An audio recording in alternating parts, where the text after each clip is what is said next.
우리 주님의 은혜와 평강이 여러분과 함께 하시기를 소망합니다. 우리 김영준 담임 목사님이 쓰신 가시지 않는 상처라면이라는 저서가 있는데요, 거기에서 목사님은 예수님의 사랑의 원칙 3가지를 언급하시는데 오늘 말씀을 준비하면서 이 책을 좀 잠시 내용을 소개해드리고 싶어서 소개해드리고자 합니다. 예수님의 사랑의 원칙 3가지. 첫째는 예수님은 우리를 불쌍히 여기셔서 사랑하는 것이 아니다 라는 겁니다.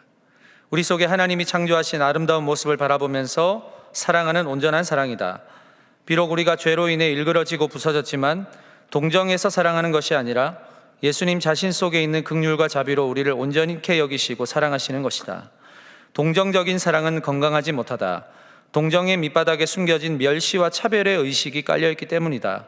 즉 잘나고 능력 있는 내가 조금 여유가 있으니까 불쌍한 너를 돕는다라는 동기로 행하기 쉬운 까닭이다. 우리 주님의 사랑은 이런 사랑이 아니다. 사랑의 이유와 동기가 예수님 안에 있는 사랑이다. 둘째는 예수님 사랑의 특징은 먼저 시작하는 사랑이라는 겁니다. 예수님은 너희가 나를 사랑한 것이 아니라 내가 너희를 사랑한 것이요 라고 말씀하셨다.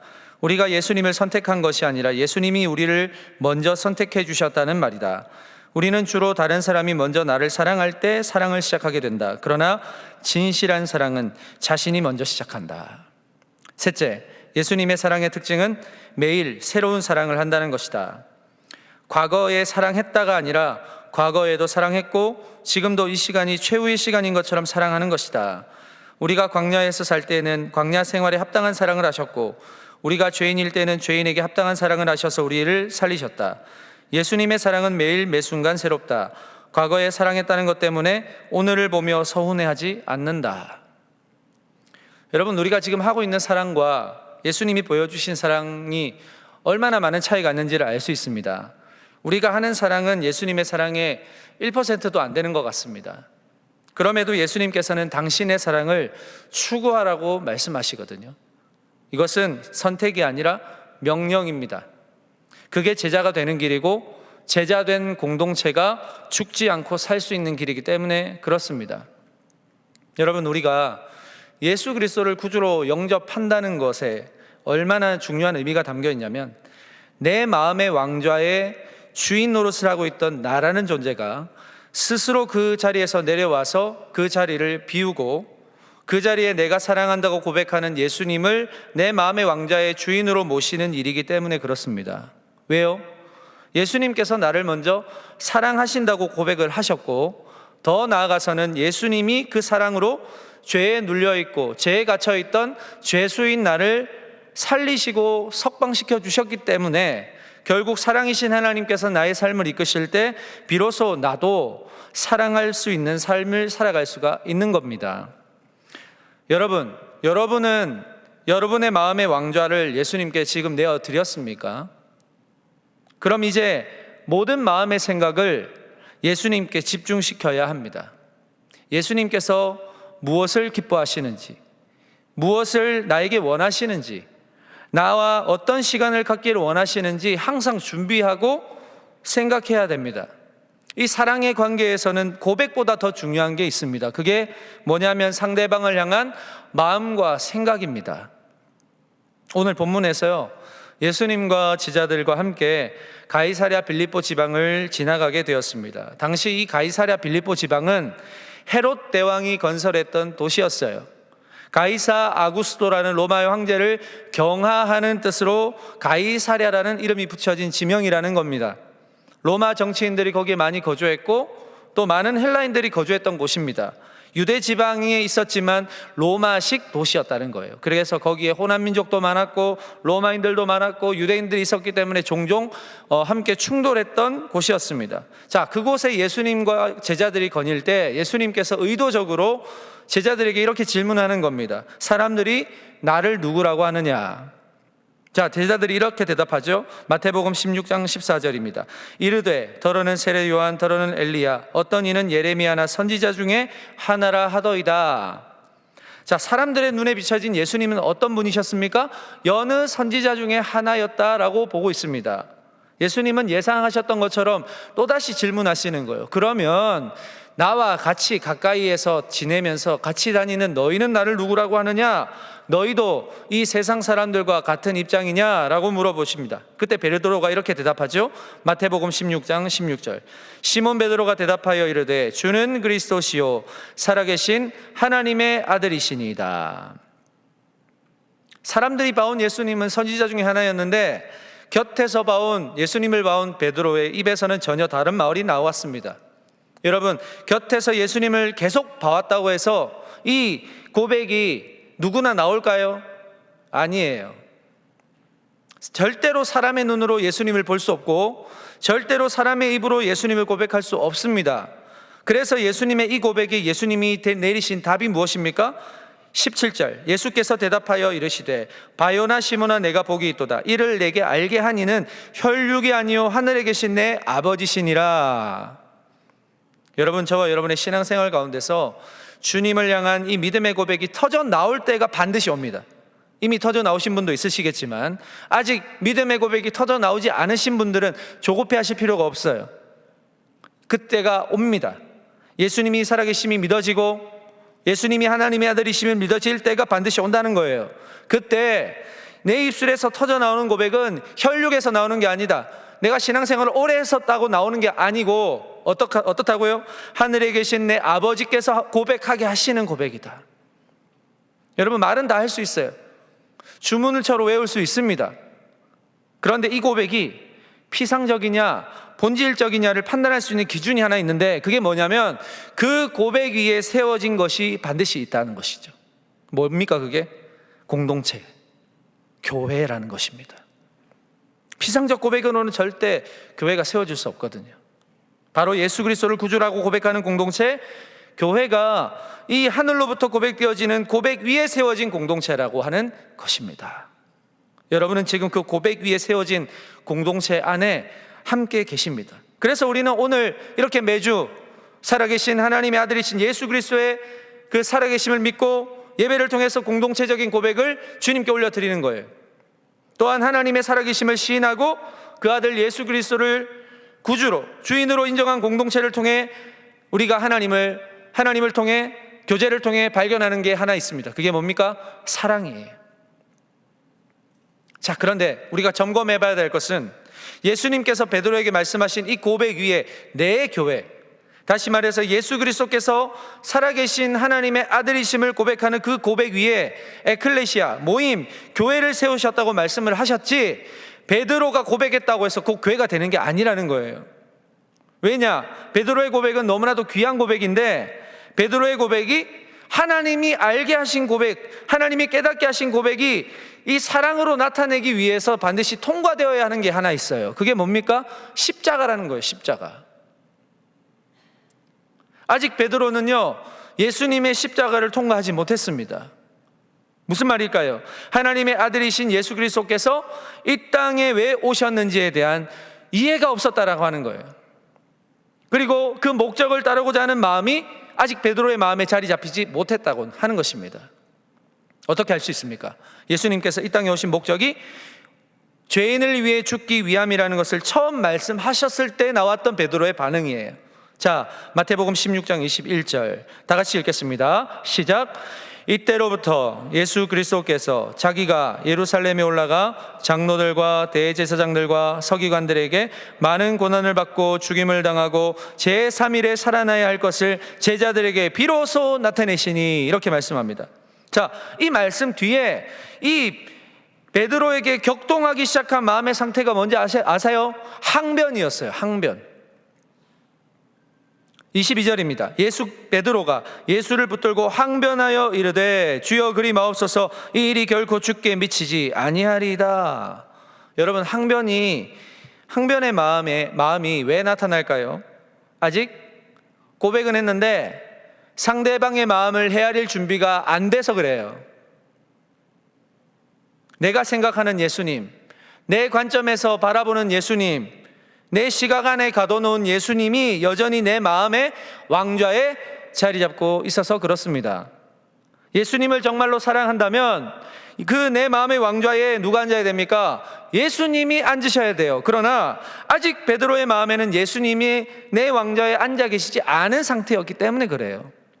그러니까 예수님의 이 말씀에 항변하는 것입니다. 자기 기준과 판단대로, 생각대로 이야기하는 거예요. 여러분, 항변이 무슨 뜻이라고 말씀합니까? 꾸짖다라고 말씀합니다. 꾸짖다. 윗사람이 아랫사람을 가르칠 때, 꾸짖을 때 사용이 되는데, 지금 제자인 베드로가 스승인 예수님께 꾸짖고 있는 거예요. 말도 안 되는 소리입니다. 이렇게 이야기하는 거예요. 베드로에게 왜 이런 상황이 생겼을까요? 분명히 예수 그리스도를 향해 고백하지 않았습니까? 이 고백이 베드로 자신의 고백이 아니라 예수님이 증명하셨듯이 이 고백은 혈육이 아니고 하늘의 아버지께서 하신 고백이라고 분명히 말씀하셨잖아요. 그런데 왜 갑자기 베드로는 예수님께 항변한 것입니까? 베드로를 향한 예수님의 진단을 한번 보실래요? 마태복음 16장 23절입니다. 다 같이 읽겠습니다. 시작.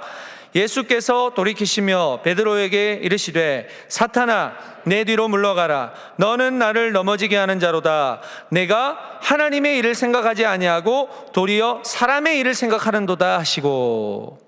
자, 예수님이 진단하시는 핵심이 무엇입니까? 하나님의 일을 생각하지 않고 사람의 일을 생각한다는 거예요.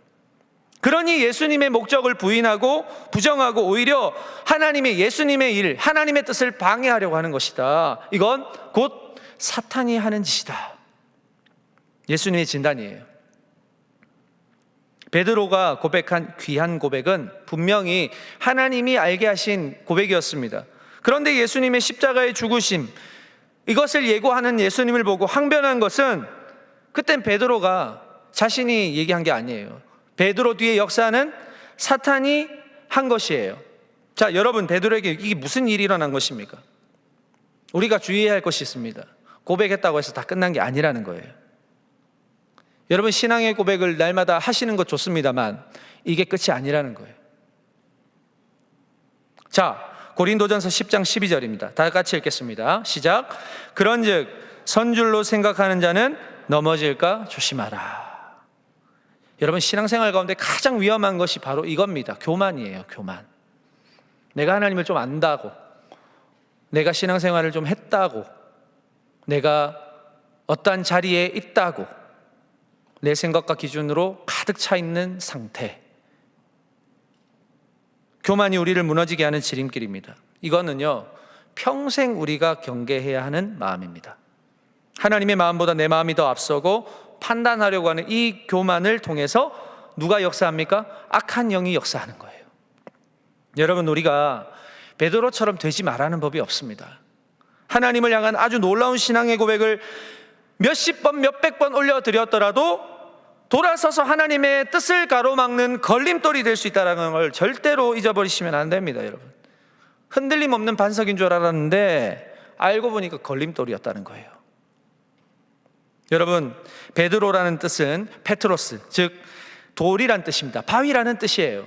이름은 바위였고 돌이었지만 우직하게 예수님을 따라갔던 그런 바위가 아니었고 알고 보니까 예수님의 뜻을 막아섰던 걸림돌이었다라는 거 하는 거예요. 여러분, 바위라고 해서 단단한 반석 같은 역할만 하는 게 아니에요. 누군가의 가야 할 길을 떡하니 가로막고 서 있는 걸림돌이 되기도 한다라는 것입니다. 내가 될 수도 있는 거예요. 여러분들도 될 수 있다는 거예요. 우리는 이러한 의미에서 나 자신이 반석이냐 걸림돌이냐 이걸 돌아봐야 합니다. 이거 어떻게 알 수 있습니까? 세 가지를 통해서 알 수 있을 것 같아요. 첫째는 건강한 신앙 고백을 내가 하고 있는가. 둘째는 예수의 마음을 내가 품고 있는가. 셋째는 마음을, 예수님의 마음을 품은 그 마음을 내가 잘 지키고 있는가. 자, 먼저 신앙의 기초가 예수 그리스도를 향한 고백에 기초해 있는지 돌아봐야 됩니다. 자, 주님은 어떤 분이시라고 고백합니까? 베드로가 주는 그리스도시요. 여러분, 주는 그리스도시라는 것을 고백하는 게 어떤 의미가 있습니까? 그리스도라는 건 기름 부음 받은 자라는 뜻입니다. 대표적으로 구약에서는 이 기름 부음 받은 제사장, 선지자, 왕을 모두 메시아를 다시 오실 메시아를 나타내는 어떠한 모형이었어요. 그 모형이 실제화된 게 누굽니까? 바로 예수 그리스도세요.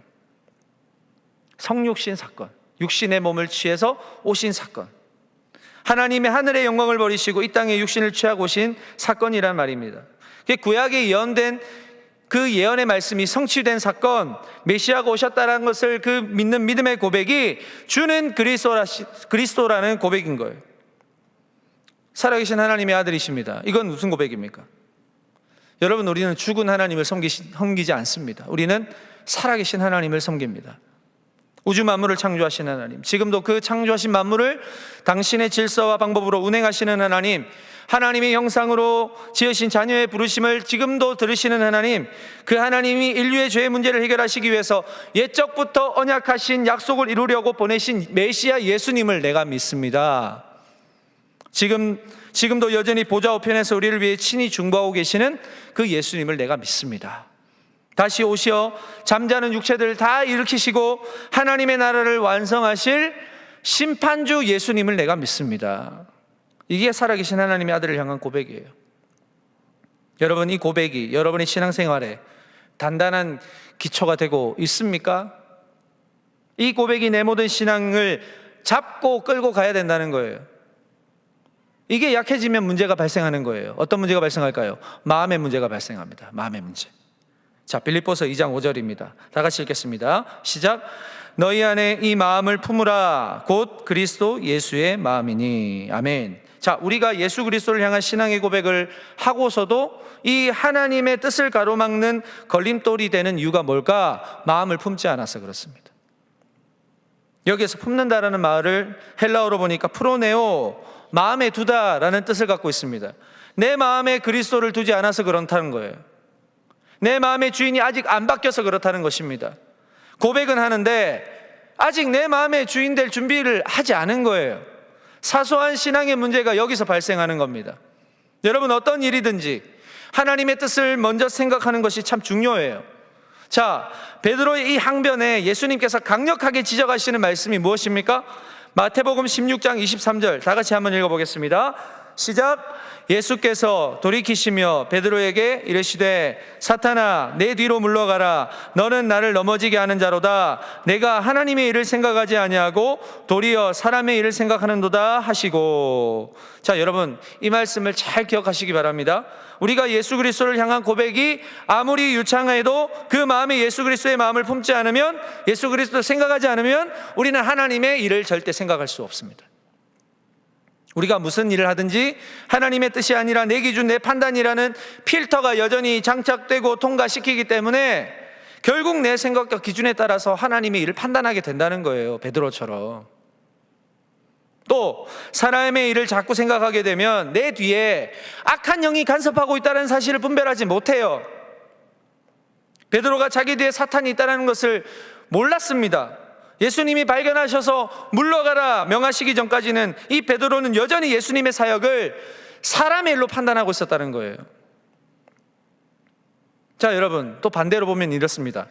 내 일상의 일, 내가 살아가는 삶의 현장에서 내가 하는 사람의 일, 이걸 하나님의 일로 생각하지 않는 것도 문제라는 거예요. 자, 여러분, 나의 일은 내가 할 수 있는 일, 내가 할 수 없는 일은 하나님의 일. 맞습니까? 맞습니까? 다시, 내가 할 수 있는, 나의 일은 내가 할 수 있는 일이고 내가 할 수 없는 일은 하나님의 일이다. 이게 맞아요? 아니죠. 아닙니다. 나의 일상의 모든 일이 하나님의 일입니다. 어떻게 이게 내 일, 하나님의 일, 이걸 구분할 수 있어요? 구분할 수 있습니까? 그러니까 항상 어떠한 일이 나에게 발생할 때마다 이게 헷갈리는 거예요. 갈등이 있는 거예요. 이게 내가 해야 되는 일인가? 하나님의 일인가? 여러분, 고민할 게 없어요. 내 일상의 모든 일은 하나님의 일이에요. 그러면 답이 딱 나오지 않습니까? 고린도전서 10장 31절입니다. 다 같이 한번 읽겠습니다. 시작. 제가 읽겠습니다. 그런즉 너희가 먹든지 마시든지 무엇을 하든지 다 하나님의 영광을 위하여 하라. 믿으십니까? 이 말씀의 근거에 보면 우리가 먹는 거 마시는 거 하는 모든 일의 궁극적인 목표가 뭐라고 얘기합니까? 하나님의 영광이에요. 영광. 여러분이 물을 마시고 밥을 먹고 친구들과 이야기하고 직장에서 일을 하고 모든 일이 하나님의 영광을 위한 일이라는 거예요. 모든 것을 결정하는 순간, 일의 과정, 일의 결과까지 모두 하나님이 곁에 계신다는 걸 인식하며 살아가라고 하는 겁니다. 한마디로 우리의 모든 일에 하나님 배제하지 마라, 하나님을 떼놓고 너희가 일하지 마라, 생각하지 마라, 이거예요. 내 모든 삶이 하나님의 일이라는 걸 일단 선포하세요. 그리고 믿고 나아가세요. 그럼 하나님이 함께 하시는 거예요. 하나님은 우리의 삶을 통해서 하나부터 열까지 존중받기를 원하십니다. 이유가 뭘까요? 지금 하나님이 여러분의 삶에 하나부터 열까지 존중하시잖아요. 사랑하는 여러분, 저는 너무나도 두려운 일이 이겁니다.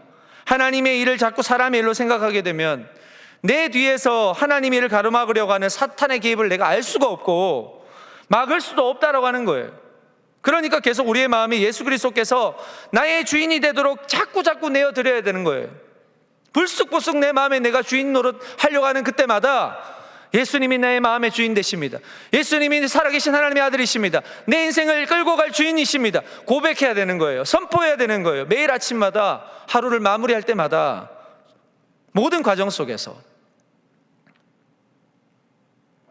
내 생각보다 하나님의 생각이 훨씬 정확하시고 크시고 그 예수님께 내 마음의 왕자를 내어드려야 돼요.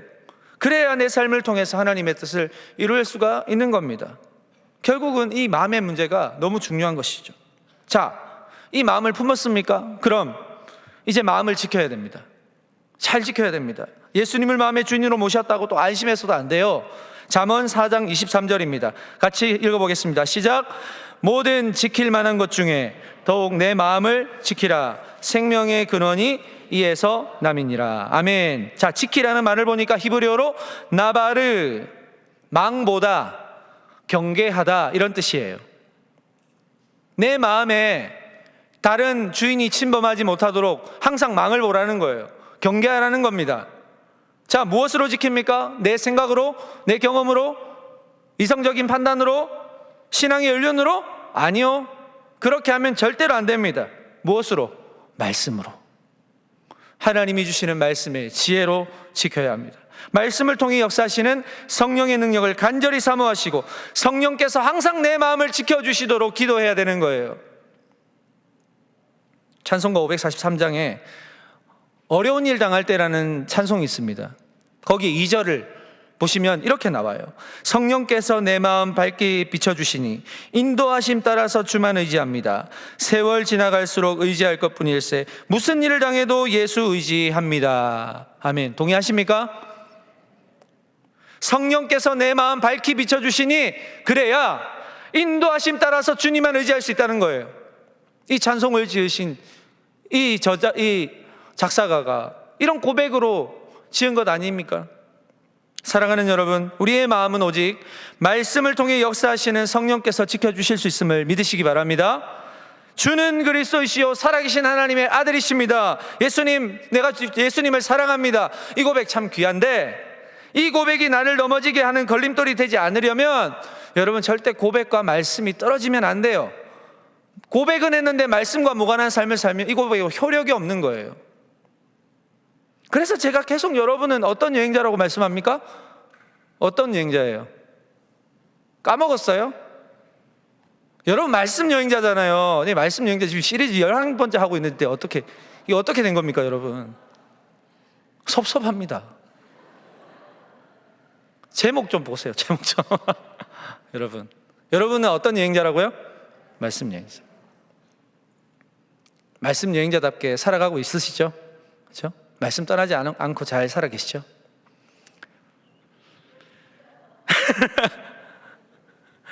여러분, 우리의 삶의 여정에 말씀을 내 여행 가방에 가장자리로 밀어 넣으면 안 돼요. 항상 언제든지 꺼내볼 수 있는 가장 좋은 자리, 중심부, 거기에다가 말씀을 밀어 넣어야 돼요. 언제든지 내가 편하게, 언제든지 위기를 만났을 때 내 삶이 항상 꺼내서 볼 수 있도록, 그 말씀 항상 새길 수 있도록. 그래서 그 말씀이 주시는 지혜와 능력으로 살아갈 때 내 마음을 지킬 수가 있는 겁니다. 하나님의 뜻을 생각할 수 있고 또 하나님의 뜻을 이루어갈 수 있는 거예요. 내 삶의 여행이 결국 내 것이라고 생각할 수 있지만 아닙니다. 하나님 없이 내 삶의 여행이 온전해질 수가 없습니다. 불가능해요. 그래서 성령의 인도하심이 우리에게는 무조건적으로 필요하다는 겁니다. 자, 또 하나가 있다면 자기 십자가를 져야 됩니다. 자기 십자가. 마태복음 16장 24절 다 같이 읽겠습니다. 시작. 이에 예수께서 제자들에게 이르시되 누구든지 나를 따라오려거든 자기를 부인하고 자기 십자가를 지고 나를 따를 것이니라. 자, 여기 나오지 않습니까? 예수님을 따르는 방법이 뭐예요? 두 가지가 있어요. 첫째는 뭐예요? 자기를 부인하고. 뭡니까? 내 삶이 내게 아니라는 걸 인정해라는 거예요. 나는 없습니다. 나는 없고 내 안에 예수 그리스도만 충만합니다. 고백하고 가자는 거예요. 두 번째는 뭐예요? 자기 십자가를 져라. 하나님의 뜻을 위해서, 그 하나님의 뜻을 위해 가는 그 여정 가운데 주어지는 나의 그 고난을 피하지 말고 받아들여라. 십자가를 져라. 여러분이 져야 하는 그 십자가를 외면하지 마십시오. 하나님의 뜻을 이루기 위해서 내 생각을 버리시고 십자가를 맞이하세요.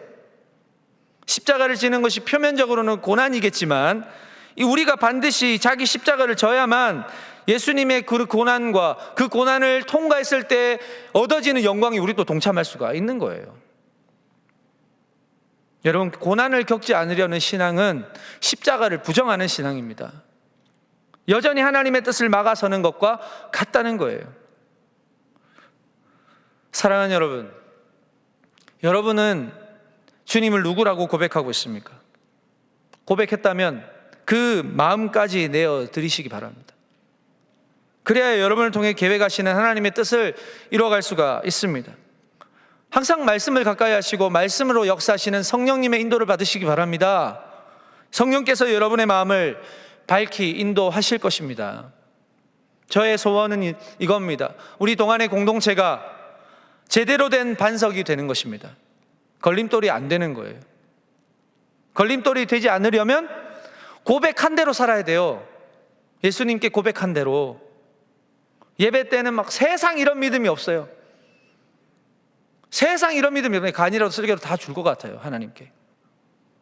거룩한 것 같은데 공동체만 들어가면 막 갈등의 주도자가 되고 관계가 경직되고 막 고집스럽고 굳은 관계로 일관하는 그런 사람들이 있어요. 그건 반석이 아니에요, 여러분. 걸림돌이에요. 여러분, 결국 내 생각은 100% 맞지 않습니다. 그런데도 계속 내 생각을 고집하고 주장하면 내 뒤에서 역사하는 악한 영을 분별해낼 수 있는 능력이 없는 거예요. 어떻게 해야 됩니까? 나는 아무것도 아닙니다. 나는 아무것도 아닙니다라고 고백해야 돼요. 나는 주님 없이는 한순간도 못 삽니다라고 고백해야 됩니다. 주님의 사랑이 없이는, 주님의 능력이 없이는, 주님의 지혜가 없이는 한순간도 버텨낼 수 없습니다 라고 고백해야 돼요. 내 마음의 왕자에 내가 주인이 아니라 그 왕자에서 내려놔야 돼요. 주님을 올려드려야 돼요. 그래야 내 마음을 지킬 수가 있어요. 그 예수님이 나의 왕으로 통치하시도록 겸손하게 무릎 꿇어야 된다는 거예요. 사랑하는 여러분, 절대로 자기 십자가를 지지 않으면 우리는 예수님을 따를 수 없어요. 예수님을 따른다고 해도 그건 거짓말이에요. 자기 십자가를 지지 않으면. 십자가를 지는 건 내 방법, 내 기준을 내려놓는 행위입니다. 하나님의 뜻이 이루어질 것을 믿는 것입니다. 여러분, 오늘의 말씀이 여러분들에게 불편할 수도 있을 것 같아요. 그러나 여러분, 이 길밖에 없습니다. 신앙생활에서 내 스스로 걸림돌이 되어 넘어지고 그 걸림돌이 남도 넘어지게 하는 것만큼 비참한 게 없거든요. 여러분, 걸림돌이 되지 마시기 바랍니다. 반석이 되시기 바랍니다. 예수님의 말씀으로 성령께서 주시는 그 인도하심을 따라가시기 바랍니다. 여러분, 점검해 봅시다. 다시 돌아봅시다. 말씀을 통해 다시금 성령께서 여러분의 마음을 밝혀주시기를 축복합니다. 이번 한 주간 어떻게 살아갈까요? 저와 여러분의 삶의 현장을 또렷하게 바라봅시다. 또렷하게. 나는 물론이고 내 주변의 사람들을, 그리고 하나님의 뜻을 막아서는 사람이 내가 아닌지 확인해 보자는 거예요. 그리고 내가 알고 보니까 나 걸림돌이구나.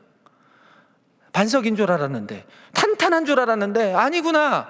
항상 남에게 상처나 주고 있구나. 나도 모르게 넘어뜨리고 있구나. 돌뿌리가 돼가지고 잘 가는 길에 코가 박히게 하는구나. 내가 그런 사람이었구나. 여러분, 그거 발견했으면 정말 다행인 거예요. 그러면 다시 기회가 생기는 거예요.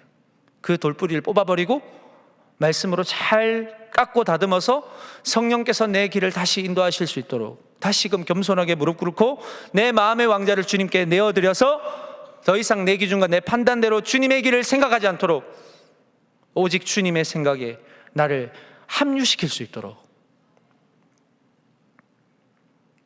내 신앙 고백을 점검하고 그 고백한 대로 내가 살고 있는지를 점검하고 여전히 내가 왕으로 앉아 있는지를 점검하는 것, 이번 한 주간 우리가 해야 할 작업이에요.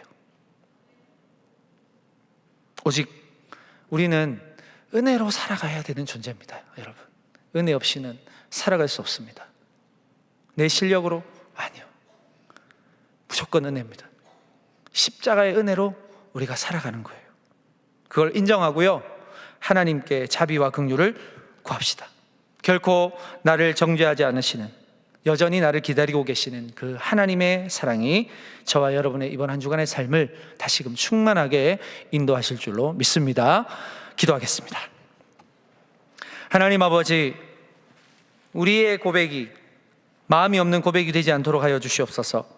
성령께서 밝히 인도하여 주시고 오직 우리의 마음을 주께 드리고 그 마음을 잘 지켜서 악한 영이 나를 통해 하나님의 목적을 가로막는 삶이 되지 않도록 주님 나를 지켜 주시옵소서. 나는 아무것도 아닙니다.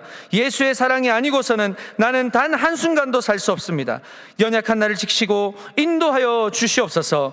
감사드리며 예수님의 이름으로 기도합니다. 아멘.